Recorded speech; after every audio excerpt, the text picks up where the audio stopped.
What's up guys, Rich here, and I think it's fair to say that there are some watch brands that are better known within the United States than they are outside of the US. Just the same as there are some brands that are better known in other countries than they are here. So I thought we would check out a Swiss brand that I think is fair to say is better known outside of the US. Let's go check out epos and their Verso 2. Let's go.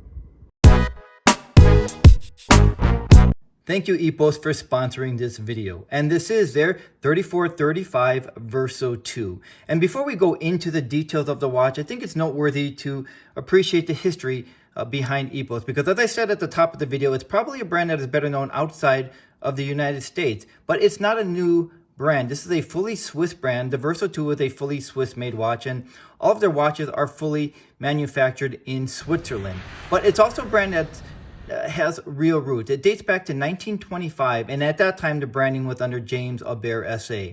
But since 1925, epos has only changed ownership twice, and in the past 20 years it's being run by the Changa Forster family, and their CEO is Sinj Changa. So there is a lot of history and really great roots behind epos. You can tell that they have a lot of classical watchmaking skills, but they also have a lot of contemporary models as well, and we'll cover some of those contemporary models a little later in the video.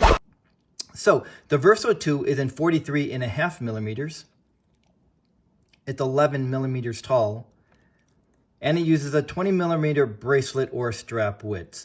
And I think there are really two superstars to the Verso 2. I think one is the dial within the dial at 3 o'clock, and of course this breathtaking movement. This is a manual wound 6497 Unitas movement. And if we're wondering how they got this movement from the front to the back of the case to make it visible, basically they turned it upside down so we can see the balance wheel. But instead of me trying to explain that, I thought we would hear from their CEO, Sinj Changa.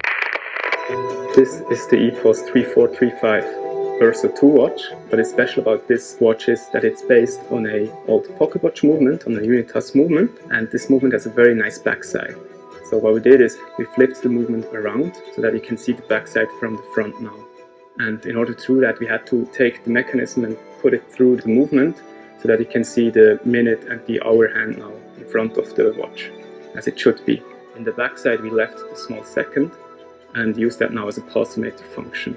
Then we added a very nice dial to it. It's a multi-layered dial, and that gives it a three-dimensional look. And we have the signature style emotion case with the groovings on the side.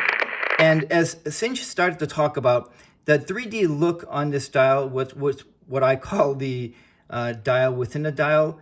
Starts with that plating where it says limited edition. So this is the blue sunray plating, but they also have it in black as well. And these are all limited edition to 888 pieces for each model. Mine is number 336 right there. But that would be the first layer. And then it has that container or the frame that houses the actual dial at 3 o'clock. So it has really these three different layers, really giving it that stunning 3D look behind there rather than being just printed on. So it is a lacquered dial and has really great blued hands along with a lot of blued screws around that movement. So this is to me, a very attractive watch. I am not really by nature a fan of skeletonized watches. To me, they can be either, if they go too far on one side, they become tasteless and gaudy and something that looks like we could get on AliExpress. And if they go too much on the other side with too much restraint, it sort of kind of becomes a what's the big deal. So I think epos did a really nice job at finding the balance really with this half skeletonized dial rather than a fully skeletonized dial or a skeletonized version that doesn't really have a lot of taste or effort to it. So I think this is a really nice balance. On the epos part of the dial right there, if we're wondering why is it lowercase e instead of a capital, well, there is no reason for it. It's really just a design choice, but I quite like it because I don't usually come across brands that aren't capitalized with a brand. So that lowercase epos, I think, stands out really nicely. And because this is the Verso 2, this is the follow-up to Verso 1. And the main difference between the Verso 1 and the Verso 2 is that the Verso 1 was more skeletonized. It didn't have this limited edition plating around there, And the dial was also more skeletonized. For me, it was a little harder to read. So I like the plating around the Verso 2, and I like that solid dial to make reading the time a lot more legible. It also makes the overall look of the dial more half skeletonized than a fully skeletonized dial.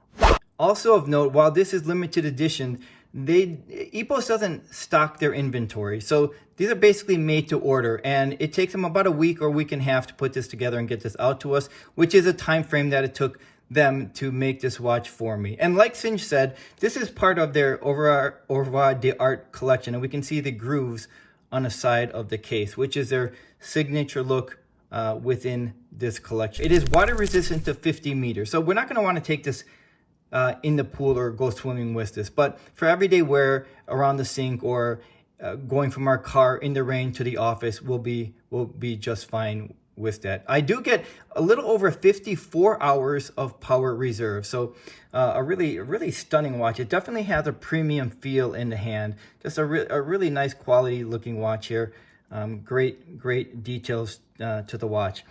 One area that I think is I said there were two superstars to the watch, right? The dial within sub-dial and the movement. But I think there's really a third. So if we like the look of this watch and we're thinking love at first sight, well, there's actually more to this watch than meets the eye. And if we flip the watch over, we can see the solid case back right here. But it's a little more than, I'm going to clean this up a little bit. Hold on.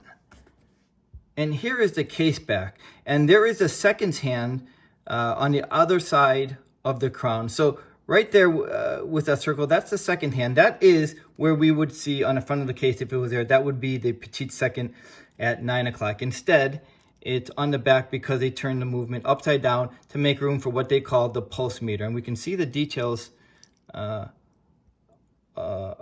the pulsometer right there with the markings there, and we can see the second hand doing its thing. So this is the only watch that I know that actually has a pulsometer. And so the idea behind this pulsometer is that we can see the second hand creeping up to the start line right there. And once it does, we would count to 20 beats, and then we would be able to figure out what our heart rate is, because after 20 beats, wherever that second hand falls on between the numbers there, it looks like it's between 50 to 180. That would be our heart rate.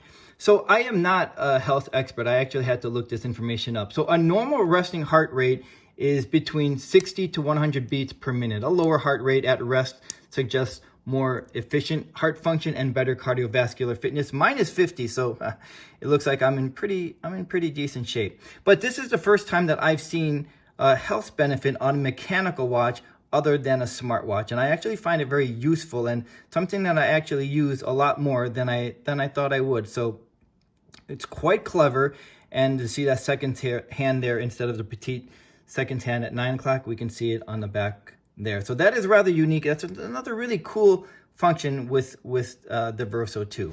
As I said, this is part of the Oeuvre d'Art collection, but they also have other collections as well, such as the Emotion, the Passion, and the Sportive, and they have a couple of others as well. So they do make contemporary watches as well as it's more, I wouldn't say this is traditional, I would say this is more modern traditional or contemporary tradition to their lineups. And I want to show you the presentation that it comes in, which is this pretty slick box there. It says limited edition. It has a nice presentation, and then the watch comes with this certificate, and there it says, whereas mine is number 336. So a lot of nice details, a lot of class that you would expect from a Verso watch. So, you know, if you weren't sure about a skeletonized watch or a half skeletonized looking watch, but you want something that really pops and stands out, I think this Verso 2 is a really great example. The retail price on the Verso 2 is approximately $2,300, and I think for that we are getting a lot of heritage to the brand, a nice Swiss-made watch with a nice movement, a really unique take on with that pulsometer. So I think the Verso 2 is definitely worth our attention. Thanks for joining me, and I'll see you the next time.